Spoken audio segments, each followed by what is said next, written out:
Hello നമസ്കാരം, ഞാൻ സജിനി റജി സനീഹൻ്റെ പുതിയൊരു വീഡിയോയിലേക്ക് ഏവർക്കും സ്വാഗതം. അപ്പോൾ നമ്മൾ കുറേ നാളുകളായി, ഇത് 2 ആഴ്ചയോളമായി നമ്മളൊരു വീഡിയോ ഇട്ടിട്ട്. അപ്പം വീഡിയോ ഇടാത്തതിൻ്റെ കാരണം ഞാൻ നിങ്ങളോട് പറഞ്ഞിരുന്ന മക്കൾ 10th പഠിക്കുന്നവർക്ക് പ്രീ മോഡലും ഒക്കെ ആയിരുന്നു. അപ്പോൾ അതിങ്ങോട്ട് കഴിഞ്ഞപ്പോൾ അതിനിടെ ഒരു ഗ്യാപ്പ് കിട്ടിയപ്പോഴാണ് ഞാനൊരു വീഡിയോ ചെയ്യാനായിട്ട് ആഗ്രഹിക്കുന്നത്. എൻ്റെ ക്യാമറ എന്ന് പറയുന്നത് എൻ്റെ മക്കളാണ്. അപ്പം നിങ്ങളെല്ലാവരും പ്രാർത്ഥിക്കണം, നല്ല മാർക്കോടുകൂടി അവർ 10th പാസ്സാകാനായിട്ട്. അപ്പം ഇന്ന് ഞാൻ നിങ്ങളുമായിട്ട് ഷെയർ ചെയ്യാൻ പോകുന്നത് നമ്മുടെ വീടുകളിൽ വളരെ എളുപ്പം നമുക്ക് വളർത്തിയെടുക്കാവുന്ന ഒരു പച്ചക്കറിയാണ്, അതായത് സാലഡ് കുക്കുംബർ എന്ന് പറയുന്നത്. ആ സാലഡ് കുക്കുംബറിൻ്റെ ഒരു വിളവെടുപ്പാണ് ഇന്ന് ഞാൻ നിങ്ങളുമായിട്ട് ഷെയർ ചെയ്യാൻ പോകുന്നത്. ഒരു 3 ആഴ്ച മുമ്പായിട്ട് അത് ആമവണ്ടിയിൽ എങ്ങനെ തുരത്താമെന്ന് പറഞ്ഞ അതിൻ്റെ ഒരു വീഡിയോ ഞാൻ ഇട്ടിട്ടുണ്ടായിരുന്നു. അതിൻ്റെ ലിങ്ക് ഞാൻ ഡിസ്ക്രിപ്ഷനിൽ കൊടുത്തേക്കാം. അപ്പം നമുക്ക് എൻ്റെ കൂട്ടുകാർ ആദ്യമായിട്ട് എൻ്റെ ഈ ചാനൽ കാണുന്നെങ്കിൽ ഒന്ന് സബ്സ്ക്രൈബ് ചെയ്യാനും അതുപോലെ തന്നെ ബെല്ലൈക്കൻ എനേബിൾ ചെയ്യാനും മറക്കരുത്. എങ്കിൽ മാത്രമേ ഞാനിടുന്ന വീഡിയോയുടെ നോട്ടിഫിക്കേഷൻ നിങ്ങൾക്ക് ലഭിക്കുകയുള്ളൂ. അപ്പം നമുക്ക് സമയം കളയാതെ തന്നെ വീഡിയോയിലേക്ക് പോകാം. ഹലോ ഗായ്സ്, ഇതാണ് നമ്മൾ അധികം വളപ്രയോഗം ഒന്നും ഇതിന് നടത്തിയതല്ല. കാരണം നമ്മളിത് നട്ടപ്പം ഇതിന് കൊടുത്തിരുന്ന അടിവളമായിട്ട് കൊടുത്തിരുന്ന നമ്മുടെ പച്ചക്കറി വേസ്റ്റുകളൊക്കെ ആയിരുന്നു കൊടുത്തിരുന്നത് കേട്ടോ.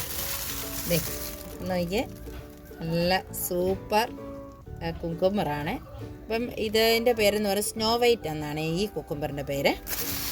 അപ്പം നോക്കിയേ, വളരെ ഈസി ആയിട്ട് നമ്മുടെ എല്ലാവരുടെയും വീടുകളിൽ നമുക്കിതുപോലെ കുക്കുംബർ നട്ട് വളർത്തി പിടിപ്പിക്കാവുന്നതാണ് കണ്ടോ. അധികം കീടബാധകളൊന്നും ഇല്ലാതെ വളർത്താവുന്ന ഒന്നാണ് ഇത്. ആമവണ്ട് ഇതിനെ ഒന്ന് ബാധിക്കാറുണ്ട് കേട്ടോ. എനിക്ക് ഓരോ വിത്തിലും നമുക്ക് ഇതുപോലെ കുഞ്ഞു കുഞ്ഞു കായ്കൾ ഉണ്ടായി വരും. നോക്കിയാൽ കണ്ടോ.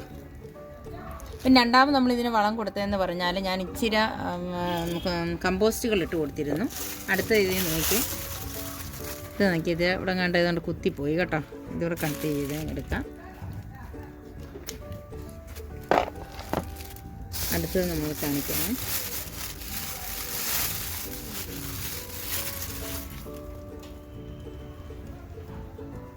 കുറച്ചെടുക്കട്ടെ.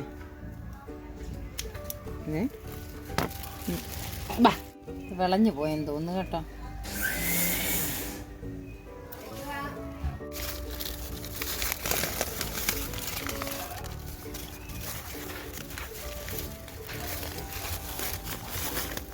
ഇതായിരുന്നു ആദ്യമുണ്ടായ കുക്കുംബറായിരുന്നു ഇത് നമ്മൾ ഇത് നമുക്ക് പഴുക്കാനിട്ടാലോ, ഇതിൻ്റെ വിത്തെടുക്കാനിടായിരുന്നു.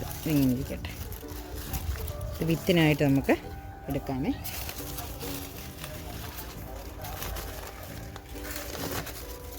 ഉണ്ട്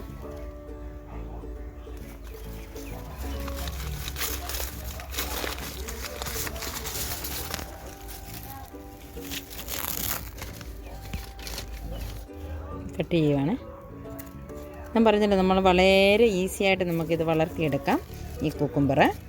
അപ്പം നിങ്ങളെല്ലാവരും നിങ്ങളുടെ വീട്ടിൽ ഇതുപോലെ കുക്കുംബർ വളർത്തിയെടുക്കാനായിട്ട് നോക്കണം.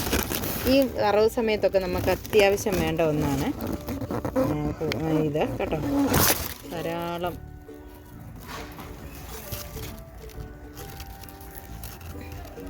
നമുക്കിങ്ങനെ പറിച്ചെടുക്കാനായിട്ട് സാധിക്കും.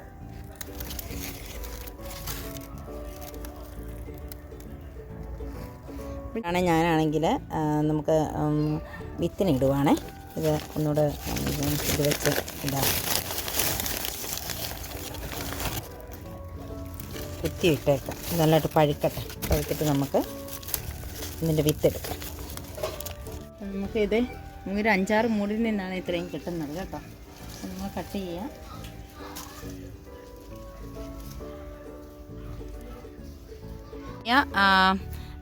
തൈകൾ നിങ്ങൾ ഇതുപോലെ കിട്ടുവാണെങ്കിൽ വെച്ച് പിടിപ്പിക്കാൻ ശ്രമിക്കണം. നിങ്ങളാരും മറക്കരുത്. അപ്പോൾ എൻ്റെ ഈ ചെറിയ വീഡിയോ നിങ്ങൾക്ക് ഇഷ്ടമായാൽ എൻ്റെ ഒന്ന് ലൈക്ക് ചെയ്യാനും ഷെയർ ചെയ്യാനും സബ്സ്ക്രൈബ് ചെയ്യാനും മറക്കരുത്. അപ്പോൾ നമുക്കിന്ന് കിട്ടിയ വിളവെടുപ്പാണ് സ്നോ വൈറ്റ് എന്നുള്ള കുക്കുംബറാണ് ഇത് കണ്ടോ. അപ്പം നിങ്ങൾക്ക് എല്ലാവർക്കും ഇഷ്ടമായെന്ന് കരുതുന്നു. അപ്പം ഒരു പുതിയ വീഡിയോയുമായി വരുന്നിടം വരെ നിങ്ങൾക്ക് എല്ലാവർക്കും നന്ദി.